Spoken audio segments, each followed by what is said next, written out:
Hi everyone, happy Wednesday. I'm coming live to talk about everything about Tahiti and the perfect 10-day French Polynesia honeymoon. And the reason I'm talking about French Polynesia is because it's like honestly like the top 3 honeymoon destination for this year, just for the ease of travel. It's open to the US citizens, so I feel like it's just one of those no-brainers. Like you just have to go. So we're just going to be talking about like an ideal time frame for each island. Talk about the different settings about each island because they all have their own personalities. And right now, honestly, packages are pricing out amazing right now. Even for high season, the rates are like low season rates. So I would definitely, if this is on your list, please reconsider and can call me and we'll get you booked. So I have a special guest joining me. Her name is Denise and she is from the Tahiti Tourism Board. She lives in Southern California and I am super excited to have her on here because she is the pro when it comes to everything Tahiti. Like she is the person that I listen to on all my webinars and she's just awesome. So I'm so happy to have her. She has spent most of her time in the luxury cruise industry, but now she decided to hang up her life jacket and now she lives in, she lived in South Africa for a while, which is pretty amazing. And now she lives in Southern California and she joined the Tahiti Tourism Board in 2018. She works with all of us, travel advisors. She is popping on any minute now.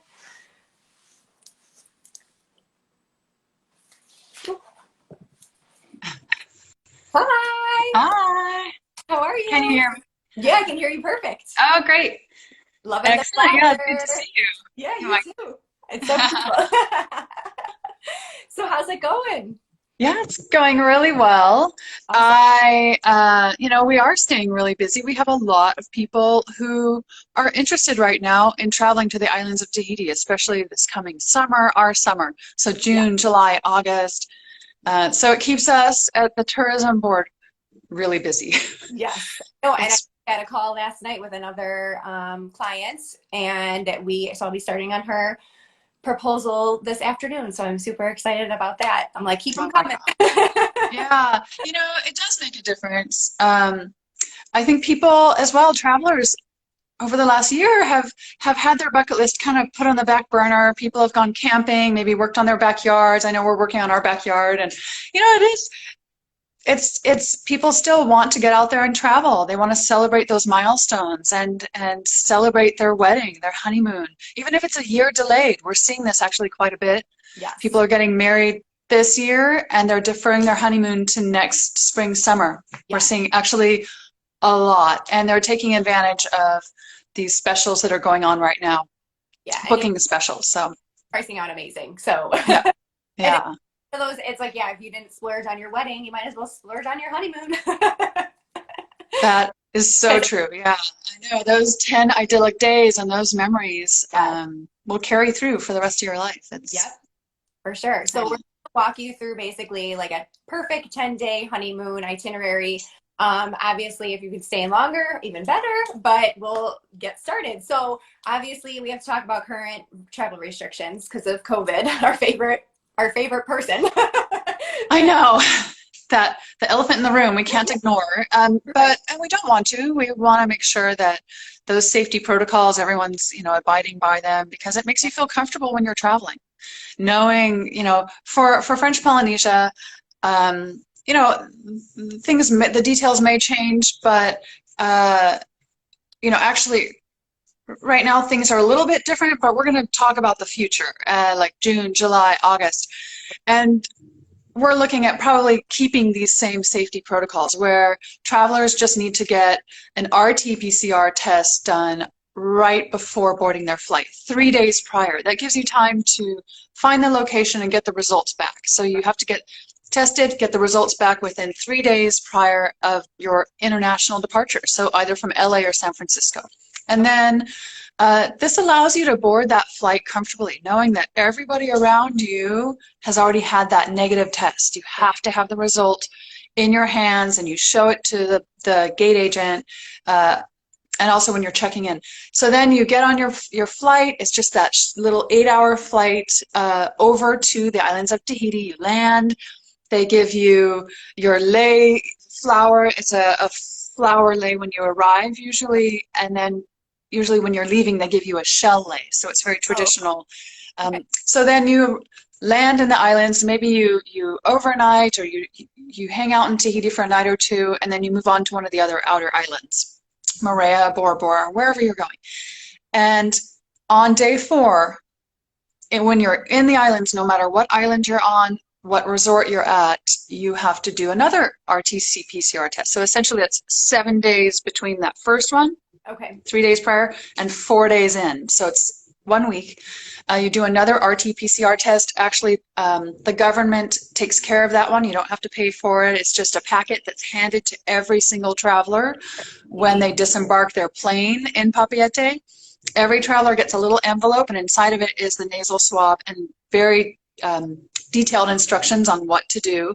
And you do a self-test. And then you get on your beach cruiser, or you wander down the pontoon to the reception desk of your resort, hand it over, and they send it off to be tested. Awesome. So it's really, and we've had very few people test positive on that 4-day self-test once you're in the island. So it's something like just under 1% of travelers And who, it's so since July. I mean, that's, you already did your COVID test, so yeah. So people are wearing masks. There's hand sanitizer everywhere. I think the government, the French government sent some over, and then we have, like, every tour operator, every tour company, everybody, there's hand sanitizer everywhere. So everyone, it's a general feeling of mutual respect. The locals are all wearing masks, and then travelers are wearing masks. When you're at the resorts, you can take the mask off when you're at the pool, or wandering around the resort. But, they just ask that you put it on when you're in an enclosed space. Maybe you're in the boutique looking at pearls, or you're on a tour with maybe another couple outside of your traveling group. And that's common sense these days. So, but it's quite safe. And there was social distancing going on before COVID. I mean, it's so remote. We don't have crowds. We never have. So it really is one of those ideal destinations now going forward.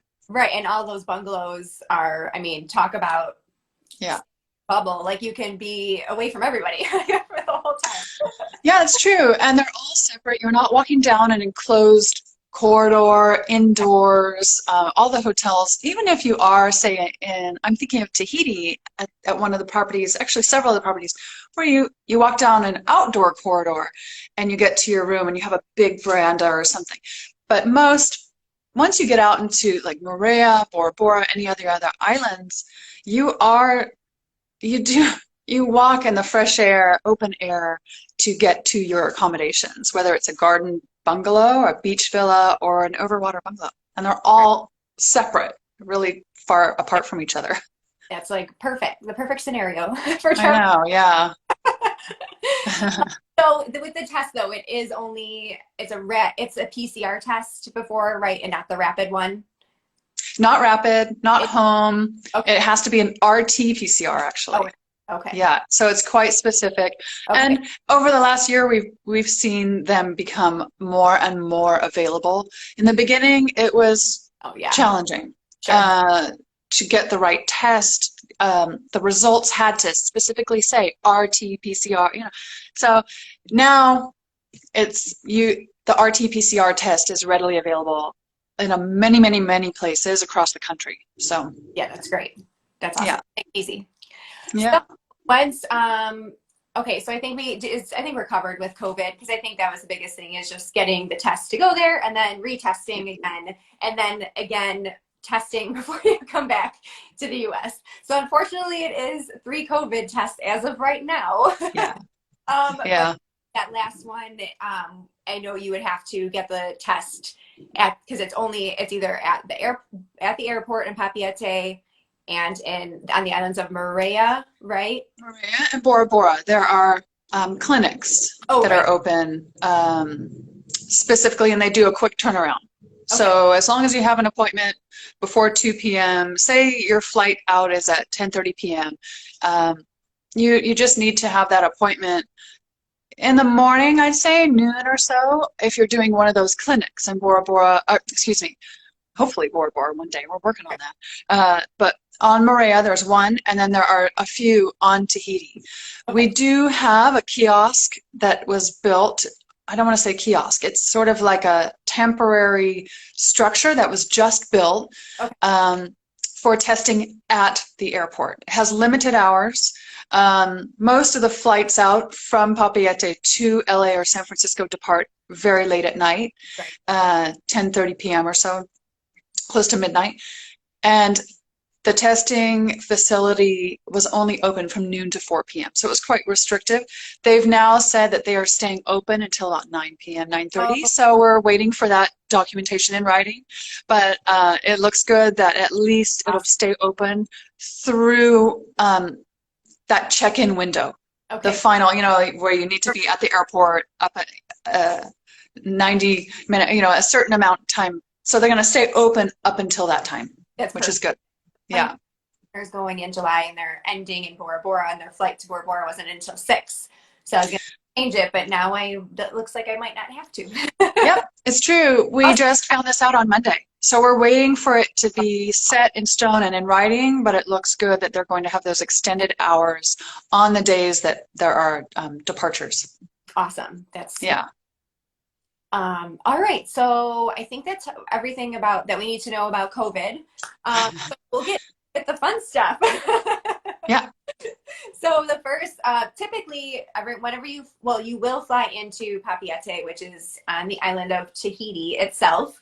And then typically people don't really stay there for a long period of time. They're usually, depending on your flight arrival, would you say it's either you stay one night if you're landing super late, just in Papeete, you could stay, like there's a few nearby hotels and Hmm. hotels nearby. And then the next morning, they usually just head on over to the other islands. Because I think I've only booked like 2 nights in Tahiti for one couple. Otherwise, it's just one night and they're out. Yeah. But if you do but Papeete isn't like, it's not like it's a bad place to stay. Some fun stuff to do. So tell us a little bit more about like what you can do in Tahiti. Yeah. I mean, I think it's quite a shame. Sometimes I think it's a detriment to travelers to only spend that one night, but I do get it because I know, in the United States, we only have X amount of days for vacation time and we want to maximize it in other islands. But Tahiti is a really great introduction to the culture, and it gets you kind of into the mindset of the Polynesians. They're different than we are in the States. They have different traditions, of course, and their culture is very different, but they also work at a very different pace than we do. They are very easygoing and slower. And I want to say, yeah, it's just relaxed, even more than Hawaii. I mean, it really is comical, but you really have to kind of settle into Tahiti time, we say at the tourism board. And it takes a little bit of time. And I think that little brief introduction to Papeete and the island of Tahiti, doing a Circle Island tour, go take a 4x4 tour into the Papa Nui Valley. That's one of my favorite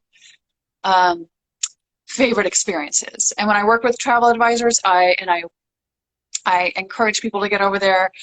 I try to encourage travel advisors themselves to experience the Papa Nui Valley. It's a deep, deep, lush, green, verdant valley lined with waterfalls just streaming down. And they have all this folklore that goes with this valley, and it goes into the heart of of Tahiti, the island of Tahiti itself.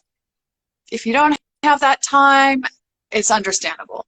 I recommend always just going either downtown, just wander around downtown, go to the local market. It's called Le Marché in French, or the public market, the market. And it's right in the middle of town. It's 2 stories. Down below, you have all of the vendors selling fruits and vegetables, the local coconut oil. That's the manoi oil that the Tahitian ladies put in their hair and makes it real shiny and lustrous. I tried it on my hair. I have a lot of hair and I just made it way down, but I do use the Manoi oil in my hair, coconut oil, because it does make it shiny. I mean, their hair, it's just ridiculous. So you can buy all your souvenirs. Upstairs is a little cafe, great for people watching. There's also pearl shops all upstairs. Oh, I bought my pearl necklace there. oh, I actually, there are two ways of buying a Tahitian pearl necklace, and that's either in the boutiques, and there are plenty of them, whether it's at one of the resorts or, in Papeete itself or different places around the islands. But I went into a shop and I wanted to choose my pearls. So I chose each and every pearl, and I knew the length I wanted.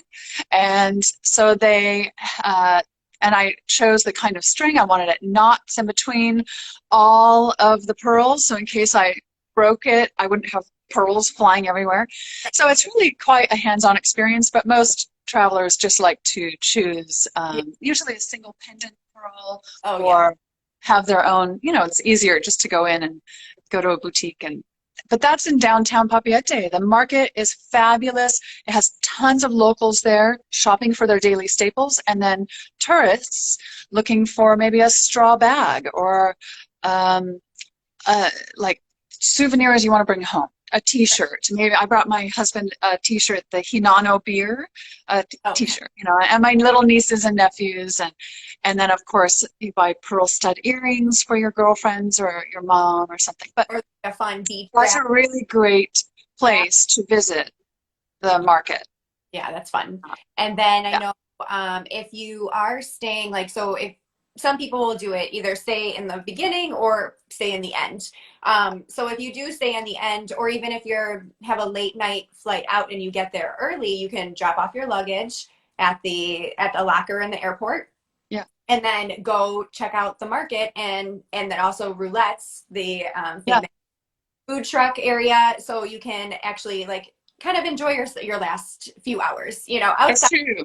Yeah, I do that. I might come in from one of the outer islands on Air Tahiti is the regional airline that takes you between the islands. And when Air Tahiti, they don't fly at night. So their last flight might land right at sunset or right at sundown, at dusk. So then you get out with your luggage, and like you said, Megan, you just have to store it at the airport, and the locker's there, and then you can just hire a taxi to take you downtown. It's maybe an 10 minutes away, maybe. Sure. And go for dinner at the roulottes. The roulottes, that's French for food trucks, or that's their term for food trucks. And it's not just one or two, it's a dozen. It's 10, 12, 15 food trucks. And they pull into this big plaza right on the waterfront. They open up the sides and they start grilling, or they start serving their French crepes, or you can have hamburgers or steak frite or chow mein. I mean, and they have the big wok and the fire's going and the food is flipping, and over there you have ice cream, and over there you have smoothies, and it's really, and they have benches set out. They've been serving this entire time through the pandemic because it's outside. Yeah. It's clean. They've now moved the benches a little further apart, and they have personnel cleaning the tabletops after, say, my traveling companions and me, we're eating and we leave. They have people come in and spray down all the tables. And so it is safe. It's affordable, which is a big deal. Easy, you're amongst locals and tourists. A lot of local families come down. They open every single night at 5:30 p.m., the food trucks. Yeah. And so a lot of locals come down with their families. So that's another place for great people watching. Yeah, right. And who doesn't love a good food truck? I mean. Yeah. I think the most popular one is, I'd say, the French crepes, because they serve the savory as well as sweet. I love, just the plain crepe, but of course with Nutella or maybe banana or like whipped cream. It's ridiculous. Yeah. Yeah, that sounds awesome. So yeah, people usually do it in the beginning or the end. And then, so like, let's just say they're starting in Tahiti the next morning, like typically they would head on over to their next island. And so typically the islands, like the most popular that we're going to talk about are obviously Tahiti, which we just did, but then the next two are Moorea and Bora Bora. So typically people will leave Bora Bora for the end. So they'll hop on over after they leave Tahiti. Their Papiate, they take the ferry over to Moorea. So that's pretty Hmm. much out of those islands, that's the only way you can, the only ferry, or the only way you can Yep. get is through the ferry, and then the other ones you have to fly too because they're much Yep. further with the air Tahiti. So once they get on the ferry, so what are some tips on using the ferry? Yeah. The ferry, you can fly over on Air Tahiti, but you spend more time in the airport than Right. you do on the plane. The ride is maybe 8 minutes long. So you might as well get on the ferry. It's so efficient. They run the ferry. It's many, many times throughout the whole day. A lot of the locals, they live on Moorea and they come over to Tahiti to work or go to school. For middle school and high school, all the students have to come over to Tahiti and then vice versa. They go back home in the afternoon to Moorea. For the rest of us, there are many departures all day long throughout the day hours. Again, it's one of those things at nighttime they don't operate. So it's during the daylight hours, starting really, right at daybreak, and then it goes until dusk. So you get on the boat. I'd say for me, inside is nice. It's air conditioned, but I like going up on top. And when I'm with travel advisors, I try and get everyone, come on, we're going upstairs. And, if you have luggage, they take that from you straight away. You don't have to worry about it. It's down in the hold down below. And then they unload it at the end when you get over to Moorea and you see your luggage and then off you go. It's a real tiny operation. It's extremely efficient. They're on time almost every single departure. They do not mess around. So while I say everywhere else is island time, those ferries are no nonsense. But you get on the ferry, you just get in line with all the locals, and then you get on board, go upstairs. And they have just sort of bench seating. There's no protection upstairs, so if you don't mind getting your hair wind blown, make sure you have sunscreen on if it's sunny.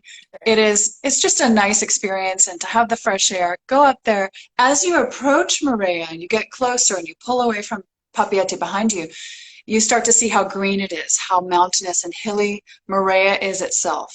And as you get closer, that's when, I tend to have my camera out. And so I have all these pictures of our approach to Moorea. But it's a nice way to approach your next destination, Yeah. that next tropical island. I mean, for us, I mean, in the Midwest and most of the US, we're stuck inside all the time. So we don't want to be Yeah. stuck in the AC. Like, I want to see it. I want to be out. Yeah, it's true. It is worth it to get up and out there. It's only about a 40-minute ride, 35-minute ride, depends on which boat you get on. But it's fast, flat, it's easy.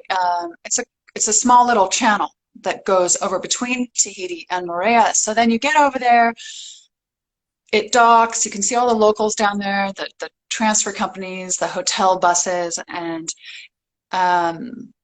it's really easy. Yeah, you just disembark, you follow the locals, you get off, there's your luggage, and off you go. Yeah.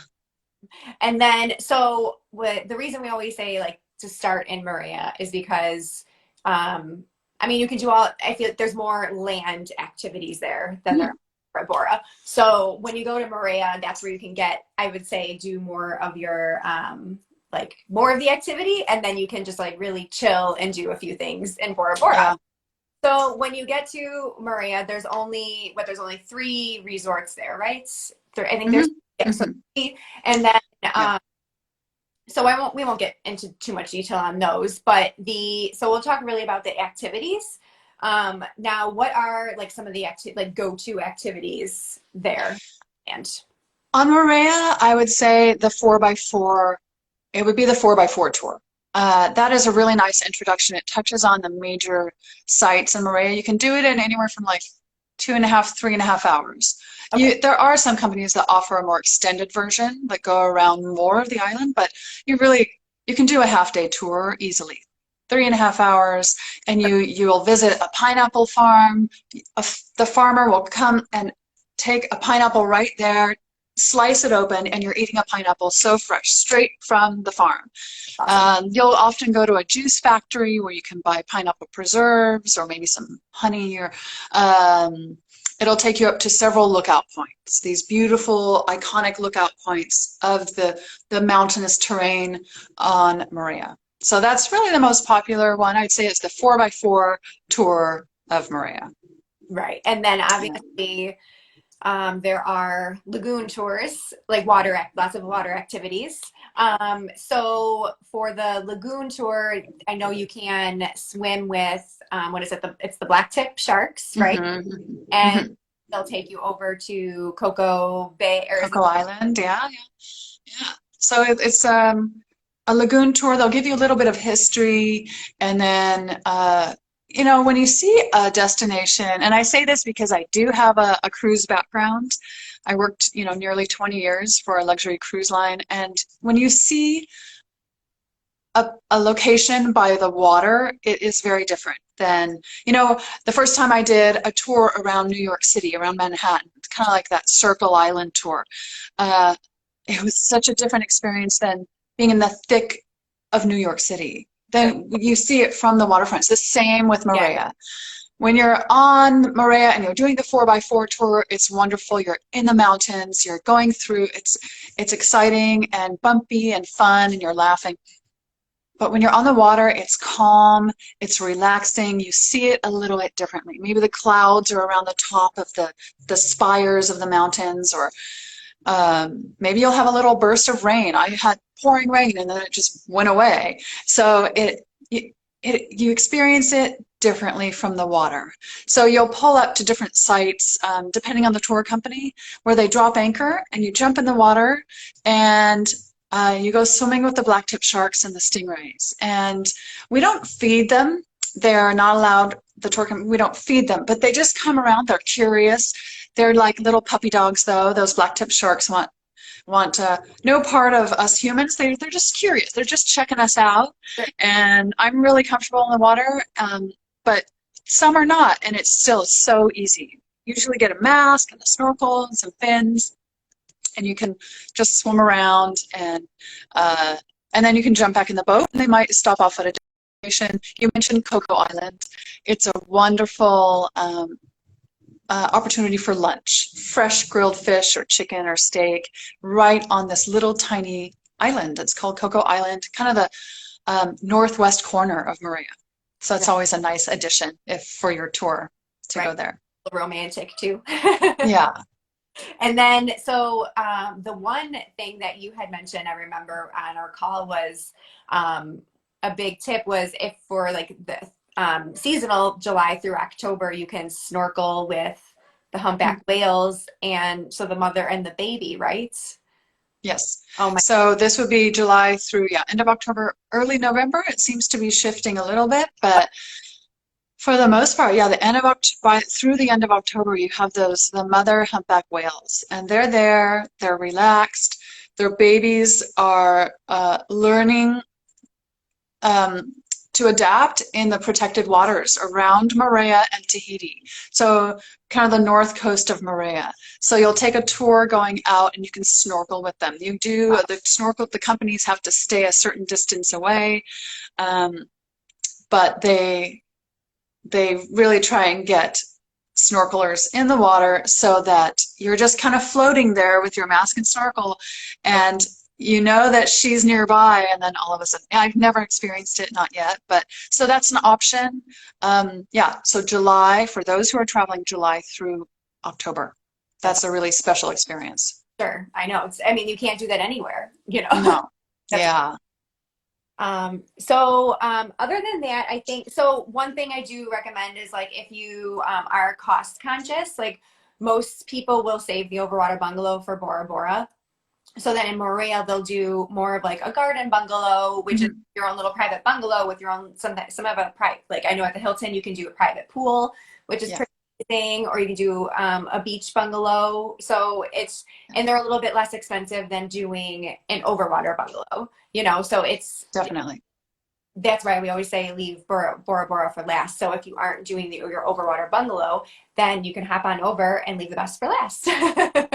And I love the garden bungalows. I've stayed in at all three, and it's so it is a different experience. Your patio, when you walk out to it's like a deck, but so you're enclosed in a um, vegetation, but also a fence. And you have a plunge pool if it's a garden villa or garden bungalow. And some are enclosed, some are not. So you do have to kind of be aware that, okay, Sure. wow, I can see people over there. That means they can see me. So I'm going to go in my plunge pool with my bathing suit on. But actually, I've been with some travel advisors who are like, well, I don't care. This is my plunge pool. I'm going in anyway. And then also those beach villas. That is a pretty spectacular experience to, in the morning, when you wake up and you open your drapes Right. and you walk out onto your deck. It's usually like a wooden deck with chairs and table, and you have your coffee. And there's the sand and there's the lagoon. You can just walk Literally. right out into the water. Oh my God. It's so, yeah, they're so nice. It's a really nice way to split up your stay as Yeah, well. for sure. We even have some people, they'll book maybe 5 or 6 nights at one property, say in Bora Bora, which we'll talk about, and they'll split up the stay there in order to keep the cost a little bit down. They'll do maybe 2 nights, 3 nights in an overwater bungalow at the end of their stay, but they'll start out their stay at the same property Right. in a garden villa or beach villa, and then halfway through, they'll just kind of pack their bags a little bit, and the staff help them get everything over and adjusted to their new accommodation for a couple of nights. So even at the same property, you can split your stay. I actually That's did that with one honeymoon couple because they were adamant on staying at the Hilton for I think they were there like 7 or 8 days, and we split it. So yeah, they ended their night, or they ended their last 4 nights in the overwater bungalow. So yeah. if you are cost conscious, because it can add up very quickly, they're not cheap. So but if you are, and it's like one of their dream destinations, then that's a good way to get the most bang for your buck. hmm And it almost feels like you are on a different property. It's a whole different experience, For sure. depending on the accommodation you're in. Yeah, So definitely. yeah, we see that a lot actually, splitting that stay, whether it's two different properties, different accommodations, or even within the same Because property.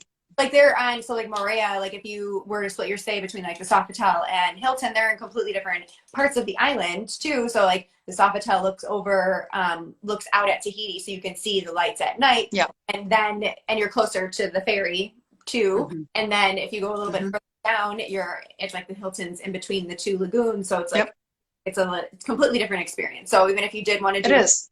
definitely could, and just Yeah, it's we see that as well, people splitting between properties, but it's we're able to get creative between the yeah, islands right, and on the same island within the different properties. So yeah, it's right. easy.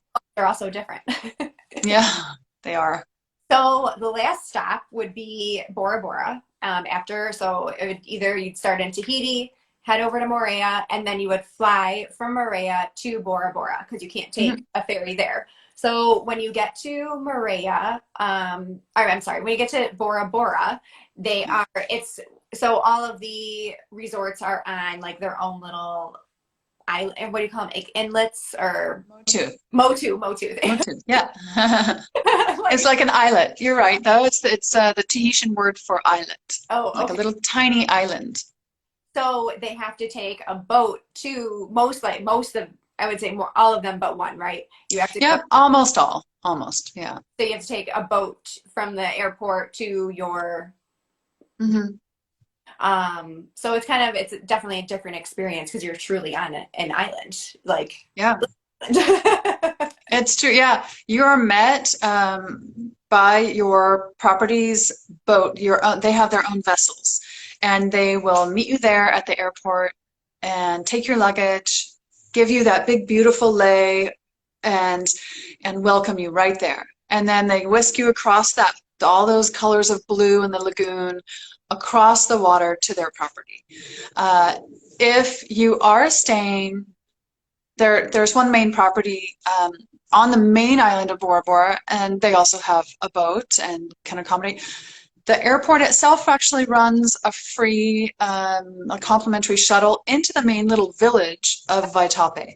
But then you still have to get from Vaitape so you may as well jump on the hotel's actual shuttle directly. I right. mean, It makes so it is really easy to get to those little motus. Yeah, that's awesome. Yeah. So obviously there are more water activities, but there is a newer land activity. So tell us more about that one. Yeah, so most of the activities are on the water.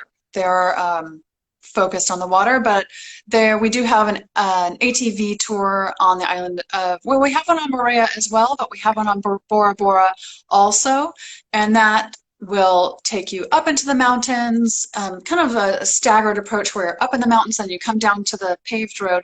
There's one road that goes around the main island of Bora Bora. Same with Moorea, same with Tahiti, and very small communities. And the ATV tour circumnavigates the main island of Bora Bora, and you're going into the mountains and then down onto the paved road, and then up into the mountains on dirt paths into the farms, and then down. So it is quite adventurous and fun, and you do get dirty, and it's different because all the other tours primarily are on they're water based, whether it's a jet ski tour or snorkeling or scuba diving. Yeah. Right. And again, like all of the resorts offer all of this too, like all like stand-up paddle boards, your snorkeling, Kayaks. X. Yeah, absolutely. They're all available. You can even learn how to outrigger a canoe, which is a little bit different. But yeah, stand-up paddle is really popular. And kayaking is very, very popular. Yeah, for sure. So I know we had mentioned that you can do a lagoon tour in Moorea, but you can also do one in Bora Bora, and Mhm. they are different. So how do they differ? They do. They are, I think, so Moorea is a rugged mountainous island, very green and lush. Bora Bora has that main iconic, I wish I had a photograph I know. around me, but it has that main iconic, it's called Mount Otumanu. And it has that mountainous peak in the middle of Bora Bora. And it changes personality depending on where you are in the lagoon. So you could be at the north end of the lagoon, and that view of Mount Utumanu looks very different as to the south end or the easters. It just depends on where you're at. So when you're on a lagoon tour, you're usually circumnavigating the island of Bora Bora in the lagoon, or you're doing maybe like a portion of it. Depends on where your hotel's at. But that mainly is about enjoying the environment, the views, the water, and you usually stop off and you do the snorkeling with the stingrays and the black-tip sharks. You might see eagle rays, manta ray, different species of shark. Sure. There is quite exciting. Moorea might have just a handful of locations for the lagoon tour to stop, whereas Bora Bora, I think, has a few more coral gardens, a few more places for them to stop, and for the tour companies to just kind of take a break. Sometimes you jump out, you can't touch the ground, and it's quite deep, so if you feel more comfortable with a life jacket, they give you a life jacket to buckle into, and you can go snorkeling around. But many times you can touch, so it's a nice way to see the island. We have a lot of people also take jet ski tours. I'm not a jet skier. I think my husband is. He would just go zooming off and not a problem. I'm not. I'm just not my style, but I'm not. I know it's really that is oh.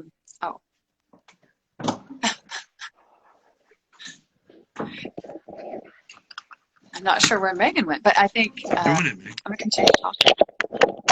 So yeah, Bora Bora is absolutely spectacular from the water.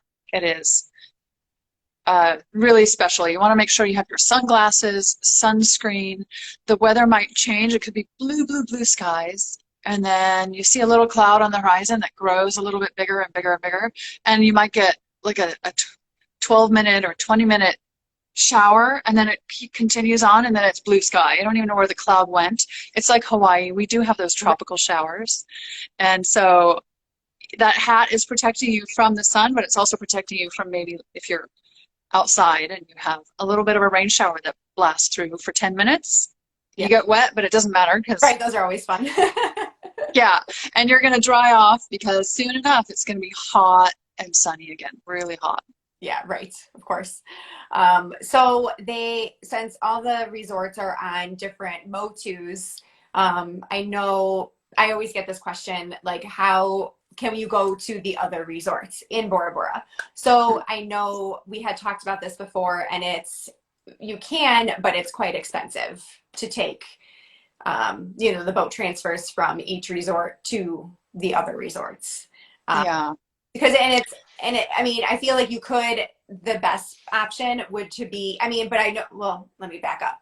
So the intercontinental, there's two intercontinentals, so you can take the transfer to and from both of those, and that would be included, I believe, Hmm. right? I don't Hmm. think you charge for that, Yeah. which is Between kind the of nice two. because then you can have like a different experience, so you can experience both of them. Otherwise, Yeah. you could go visit the other ones, but honestly, you probably wouldn't even need to, because you're only there for a short amount of time. But when Yeah. you go to the mainland, you can always, if to try something different, like a restaurant on the island, famous Bloody Marys. Hmm.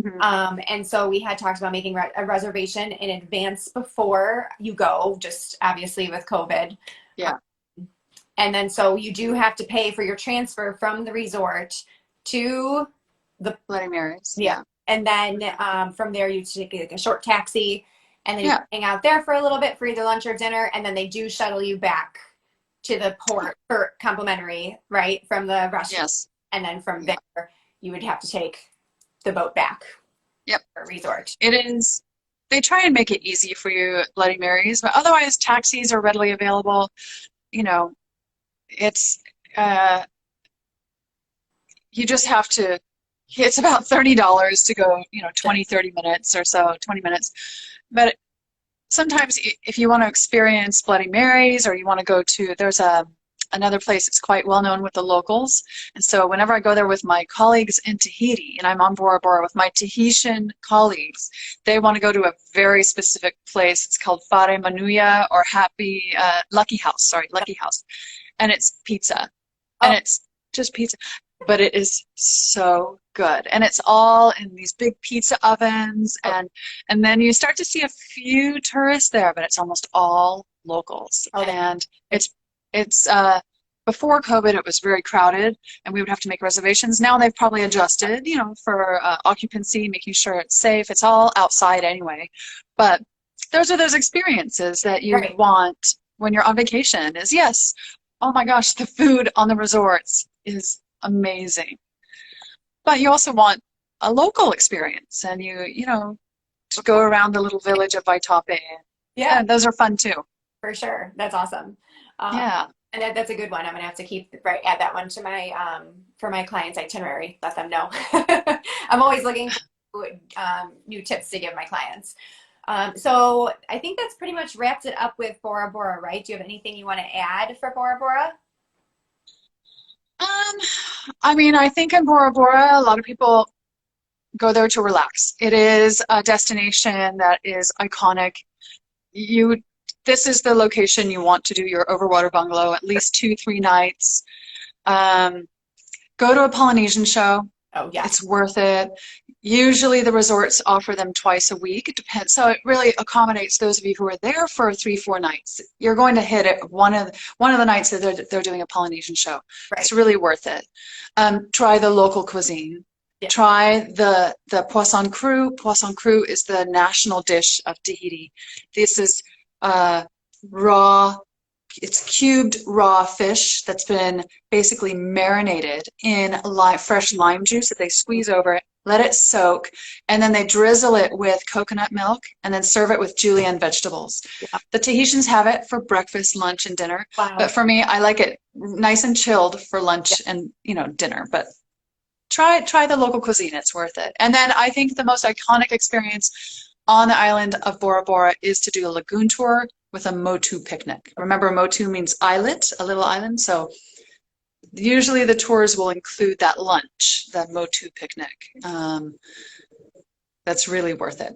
For sure. Yeah, it's incredible.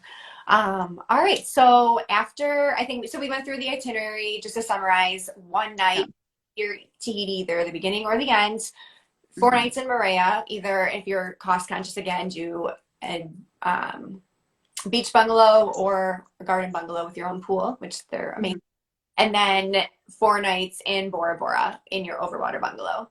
And so some things that we had talked about were like, so I get this all the time because people always want to know like, well, how much is this? So I Yeah. would, the average minimum would be like 10,000 for a couple for 10 nights with air. I think that's like the average that I'm seeing. The last trip I did was about 9,000 with travel insurance, but they didn't do air. They used points for their air. Hmm. But it's just, again, they did the split stay and so they did the garden bungalow and then with an ocean view. And then they also did the overwater bungalow with a private pool in Bora Bora. So they really splurged on that, but it was nice, Wow, yeah. and that was all within 9,000. I mean, and they're saying cheap Yeah. Tahiti. So you really can, your budget can stretch for sure and work for you. But I would say minimum 10,000. Yeah, it is. You can kind of move around on that. We are seeing, especially right now, the Yeah. resorts have specials. Hmm. Stay 3 nights, get one free, so those are those things um, where it's almost, they want you to stay longer. They want you, if you book 5 nights, you only pay for 3, something like that. So it's like 30, 40% off on some of these properties where we're not used to that in French Polynesia. We never have seen this. I Right. mean, maybe 10 years ago, these kind of special, but this is right now is a great time to visit. You can maximize your budget in the islands of Tahiti because of these specials. It's really shocking to Yeah. see and it's all of the properties. I'm talking the Brando, all of the family chain, the chain. So, and that's another thing. If you stay within the same family, the same, um, property, whether it's Sofitel, Intercontinental, or the others, on the different islands, they often will try and keep your price down as well. So, Yes, right, because they have some really good combo rates. I've yeah, done that for a couple honeymooners for sure, and it saved them quite a bit of money by just yeah, and honestly, like you can't go wrong. Like if people are worried, they're like, oh, it's just a Hilton, but no, like these properties are like out of this world. oh my gosh, one of my favorite things. I'm not going to go into property specific information, but one of my favorite things is on Moorea, at the Moorea Hilton, they have a creperie and champagne bar, over the water creperie bar in the middle of the pontoon. So you walk out amidst all these overwater bungalows and you come upon the center of it, and it has a big traditional roof. And it's a circular bar serving all the champagnes, and then they have all the crepe makers there. So Oh, you have oh my gosh, for lunch, for an afternoon snack, awesome. a cocktail right before dinner. That's an amazing location for a sundowner cocktail. Yes, totally. No, Yeah. glad you brought that up. I know there's so many of those there's so many little insider tips like that Yep. you're Yeah. Sofitel has that. Manava. They all have those little gems. Yeah. right. They all have their own little thing. So that's like, Yeah. can't go wrong with any property, No. they really are amazing. So we talked about the combo rates. Oh, and then also another cost saving tip is to include as many meals as possible. So Yeah. I would say, I think they all include breakfast. I'm pretty sure I want to say all of them include breakfast. And then some will include like a half board. So either breakfast and dinner. And then I Yeah. did one that was only including, I think it was breakfast and lunch. So, Hmm. which is nice too. I mean, honestly, Yeah. so the more food you include, the less you're going to spend out of pocket when you're there. So it's always good. Yeah. Exactly. Try and include as much as you can before you leave. I think that's rather than doing meals a la carte. In French Polynesia, we don't have all inclusive except for one resort, and that's the Brando. All of them are a la carte, which actually is quite nice. It gives you a lot of flexibility. Um, and with breakfast almost always included, you end up having this big, grand, gorgeous breakfast. Right. And then you go off on your lagoon tour, or maybe you lounge on your overwater bungalow deck and read all afternoon, or nap, or go for a jet ski tour, whatever. Go snorkeling straight from the beach. Dinner, usually we see visitors like to have dinner right around 6:30, 7:30, and then they're done. Yeah. Then they're done for the day. Like they're wiped out. The fresh air, the sea air, everyone's tired. Right. It's really funny. It's quiet, quiet, quiet after dinner. Yeah, I bet. Yeah. Um, all right, so let's talk about like any other like any general tips that you can share with us as far as like any, because I mean I get some common questions too, but I'm curious to see like what are some common ones, some common tips that you give. I would say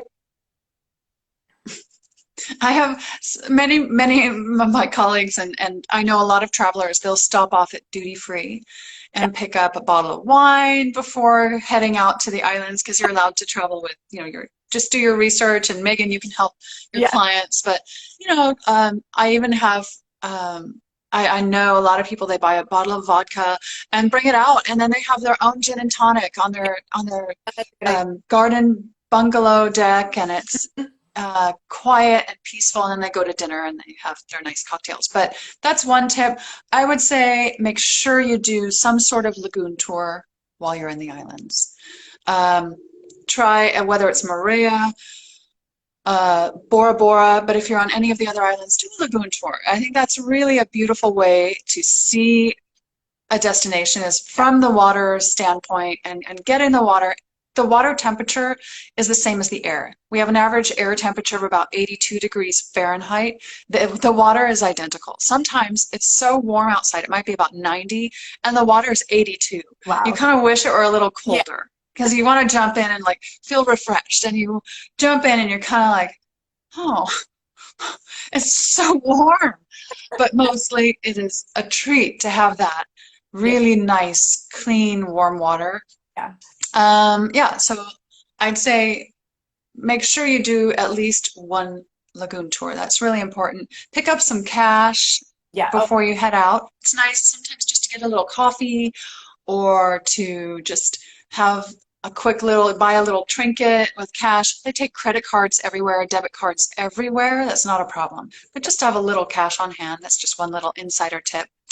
Um, I see one of the comments. That's my kind of yeah. water. Yeah, It's I know. Whether it's champagne or vodka, gin, yeah, yeah. it is. Actually, it's really popular. We have a lot of people do this. They buy their bottled water at the local markets, the local stores, but they also, a bottle of gin or vodka, and then just have their own little cocktail before going to dinner. And it's, in their own private space. And yeah, and don't be afraid to, I'd say hello in Tahitian, and you say it's Yorana, and you learn, everyone says Yorana, Yorana, Yorana. It's very lyrical, very whimsical from the locals. You learn how to say that, and when you say it back to them, it brightens their face. You can see the big smile come up. A man or a woman, they smile.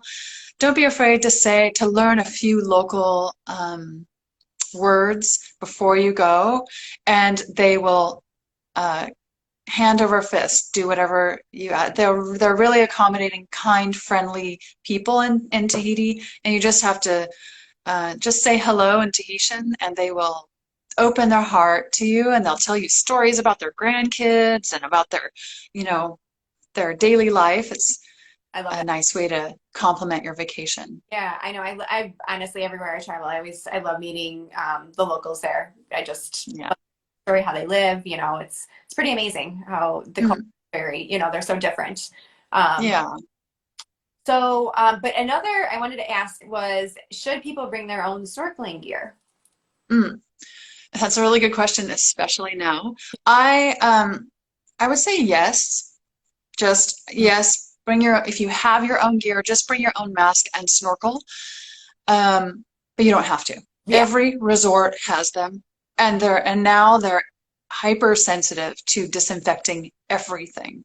So when you're at a resort that has your snorkel and mask, they loan it to you as a guest for the duration of your stay.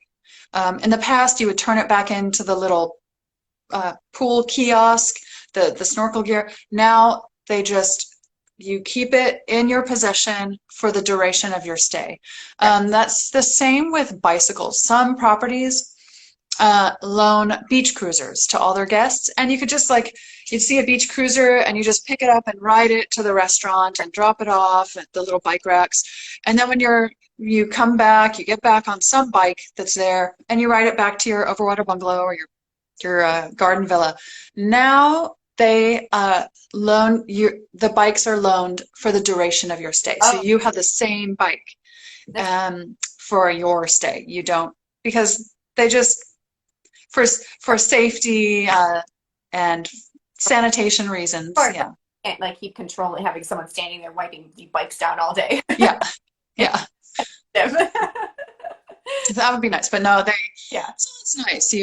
Those kind of things you don't have to worry about. But this mask and snorkel, if you want, you can bring your own mask and snorkel, but they're available at all the resorts. sure. Okay, that's good to know. And then just there's last two tips that I want to touch on. So we had, so people always ask about tipping. So like they say tipping is not accepted. I mean, not that it's not accepted, but not like they're expecting it. Like if you were Yeah. over their hand, their hand's not out. Um, so Yeah, it's not part of their culture. They are serving you your coffee or your meal or they're your tour guide on around the island, because that's their job. That's what they want to do. It's a service. They're in a level of service where they don't expect it. It's not part of the Tahitian culture. But, and I always tell travel advisors this, and I go to shows with travelers. I do travel and adventure shows, or I used to. We'll see what happens in the future. But, and I tell people that if you have received exemplary service, if someone remembers how you like your coffee every morning, or that you are lactose intolerant, or whatever it is, they remember a detail. They've made your experience really special. That tour guide has gone above and beyond what you expected. right. Any amount that you tip, any gratuity is appreciated. They do not expect it, but it is appreciated. Sure. Any small amount, even any large amount. Again, they don't expect it, so it's quite nice when they do receive something. It's almost like they're shocked and embarrassed, but they do appreciate it. No, but it is nice to know. Again, it's just a completely different destination, just like, Yeah. Anywhere else. But it's just, yeah, it's just not like a tipping place. Like you're not bringing $400 in one single. Or like, Yeah. Yeah. You don't have to worry about that or budget into your budget gratuities. So, Sure. yeah. And then the last thing is, I know, obviously Tahiti is known for diving. So which island is it that you can have like that experience? You can dive actually on most of the islands. Tahiti, I've dove many times on Moorea and Bora Bora. Bora Bora is where I first saw manta ray, which was spectacular. Yeah. You can dive inside the lagoon and outside the lagoon, but for those of you who are avid divers, you want to make sure you go to the islands of Rangiroa and Fakarava, everyone's favorite island to pronounce. Fakarava. So it is Rangiroa and Fakarava. Those are both standout experiences for divers. They're excellent for snorkeling. You can go snorkeling there as well. But both of those islands are in the Tuamotu, and they are pancake flat. They are not mountainous. They're atolls. So they are a little tiny, tiny, tiny strip of land where the airstrip is and where a couple hotels and guest houses are. And then you go diving usually outside in the open ocean because there are these drop-offs. So on Rangiroa, that's where you'll see, I didn't get to see them, but they have hammerhead. That's where they're wild dolphin, and they come right up to you. Wow. They're mother dolphin and their babies, and they're like teenage dolphin children. And they come right up to you, wild dolphin. And then just as fast as they appear, they disappear. Yeah. It's really special. And they have sea turtles, and they have big, large and very small marine life. So and then on Fakarava as well, that's where you have this wall of sharks. And I remember dropping down and looking around and counting in front of me, not even behind me. I counted 56 sharks, and most of them were the same species, but it was spectacular. I am not a shark person. Like I've always wanted, like I am a swimmer. I can swim very well, and I'll snorkel, but even then I get nervous, and I just because I'm so scared of sharks. I don't know, and I'm like I've always learn to dive, and it just freaks me out going in that deep water. I'm like, maybe one day, because I know it, like, I know I'm dying to do it, so maybe one day I'll do it. Yeah. And it's worth it. You don't have to go that deep. I was traveling with someone a year ago who also was not really comfortable. And so she did sort of a beginner's diving course right there while we were diving in the deeper water. And she loved it. She was just going in 10, 15 feet of water and she was surrounded by fish. Wow. So, I mean, it's all on what your comfort level is anyways, but you do have these opportunities to go diving on Bora Bora and Moorea when you're on those islands. But then for those who are really avid divers, I recommend getting out to the Tuamotu. They're just flat, flat, flat, and dive Rangiroa and Whakarava. Yeah, that sounds amazing. Maybe Yeah. one day.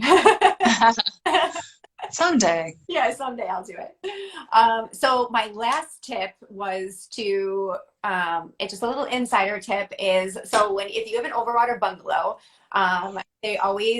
couples or women always have a big floaty, like blow up flamingo or unicorn, and you could tie it to your overwater bungalow and just chill there and have your drink. So just a little fun insider tip. Yeah. We've seen this more and more, and it's really fun to see the different types. Yeah. We've seen men enjoy it as well, like bringing a giant donut, and there he is drinking his Hinano beer. It has a little cup holder, and he's attached, men and women on a unicorn or a swan or whatever. And so we see this. You just attach it to your overwater bungalow. And you don't have to worry. You can just kind of recline, relax, and you're not going too far from. And then you just kind of have to bring yourself back in, or kind of swim your way back to, the 10 feet, however long the rope is. So, yeah, we see that a lot. And then the travelers just leave them there with the staff, so that you don't have to bring it back. You can reserve that space in your luggage for your pearl necklace or your beautiful, colorful pareo, to bring home to your friends and stuff. For sure. Yeah. So yeah, I think that's everything. If anybody has any questions, please drop them in the comments below. Or I'm gonna actually, once this live's over, I'm gonna turn it into IGTV, so you can drop your comments there or send me a DM. And I can definitely help you. Or if even better, if you're ready to book your Tahiti honeymoon or a Tahiti trip or anniversary trip, please contact me, because I can definitely put together an amazing itinerary for you. All you have to do is just schedule a call with me, go to my profile and book now, and we can get the planning started. But I just want to thank you so much, Denise, for coming on. I know you're so busy, and I appreciate you taking the time to do this with me. I'm trying to get as many, because I just want people to know the world is open, and everyone is, and I know so many of my honeymooners are ready to travel, and I just want more people to understand what's going on in these different destinations that I'm booking, and like you, an expert in Tahiti, it's amazing to have you here. So I really appreciate it. Yeah, no, it's my pleasure. Thank you for having me, for having us as Tahiti Tourism. Right now, it is the time to look ahead, whether it's this summer or fall. We're seeing a lot of interest this summer and fall. Yeah. But we're seeing a lot of interest for 2022. Yeah. People did not go on vacation last year, like we talked about, and they're ready to book something. Or they're getting ready. They're starting to feel comfortable traveling again and talking about it. Now is the time to book. We're seeing a lot of interest for 2022. And actually, I just saw some 2023 booked. Wow. They're locking in the hotels with the tour operators, with the travel advisors, and they're waiting to book their air until later. But they just want to get these honeymoons in, or anniversaries, and so people are planning now. Yes, and it's awesome to see. I'm telling you, my bookings at the beginning of the year just skyrocketed, and then it kind of slowed down after the CDC made their announcement with international COVID tests. But after that, I'm getting a good, I would say a good solid 2 to 3 honeymoon requests a week. Yeah, I believe it. And I'm even seeing more now. I feel like as the weeks go on, more and more people are ready to go because they're either vaccinated or they've had COVID. Yeah. But it's honestly, it's just such a good time to book. And I'm just telling everyone, just as soon as you know your travel dates, like let's get something booked because then you'll know how much it is and you can start paying it off or putting money. Yeah. And, Yeah. and especially those that did get married already, that had the smaller budget weddings, or maybe they're postponed their wedding 2 or 3 times. It's like now they're ready to do an awesome honeymoon that they'll never forget. It's true. You know what we're seeing as well? We're seeing more, we're seeing longer vacations and bigger budgets. People are just, they're ready to look at their budget. They're looking at their budget, they're looking at their bucket list, and they're saying, I'm going to live for right now. I want to live for the moment and just really have an amazing, iconic dream vacation. And another thing I would say, you just reminded me, I think, it's happening right now. I think for travelers, I wouldn't wait until 3-4 months prior to you being ready to travel. I would start to plan now. Hotels are quite forgiving in their change policy right now. I would lock in the category you want so that when you are ready to travel, when you're comfortable to travel again and get on that flight, 8 hours over to Tahiti, that the category you want, that you expect, that category that you dream, this is how I envision myself in Tahiti and Bora Bora, Moorea, that it's still available. Right. I think we're seeing an increase in interest right now for the summer, fall, and summer of 2022 for honeymooners. Yep. I wouldn't wait too long. And especially, I will point out too, so the Lake Bora Bora in Bora Bora, it's a resort. They just remodeled or renovated all of their overwater bungalows, and they added ones with private pools, but they only have so many. I want to say there's like 4 or 5 of them. I think. Yeah, it's just a handful. Yeah, so those book up like that, and they're like one of the lower, or they're one of the least expensive overwater bungalows with a private pool out of the others. Yes. So those like book up like that. Like I had my last honeymoon couple that I just booked there. We had to figure out, like, play with their dates a little because they were booked for our first few to change them so they can go. But yeah. To have the category they want. Yes, right. And then I actually realized when I went on Lake Bora Bora because I like to see what's actually available on their site. They weren't even showing availability at all for them, but my tour operator had them. They had access to them.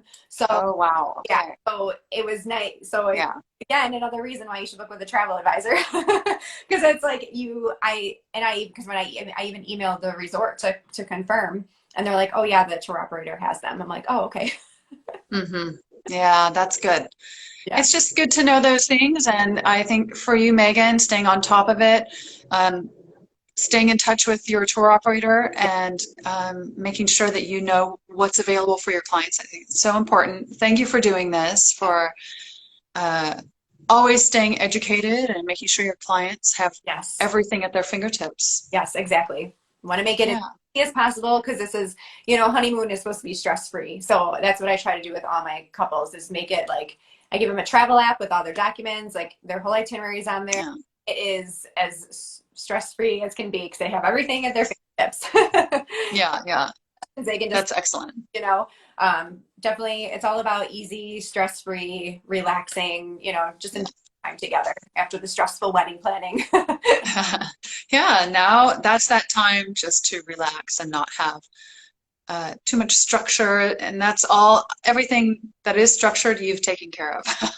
Right. Yeah. All right. Oh, thank you. And I appreciate it. And again, if anybody has any questions, just pop them in the comments below and I can definitely answer them for you. All right, well, take care, and I really appreciate it, and enjoy sunny Southern California. I'm sure it's warm there. Actually, we've had one morning of rain, and we're all so excited. We finally have rain. Because we never have rain, and so it's really exciting. I think it's going to be sunny later this afternoon, though. So, yeah. I know. Well, you enjoy as well. If you have any questions, Megan, you know where to find us at the tourism board. All right. Well, take care. Thank you. Thank you. Bye-bye. Marubu.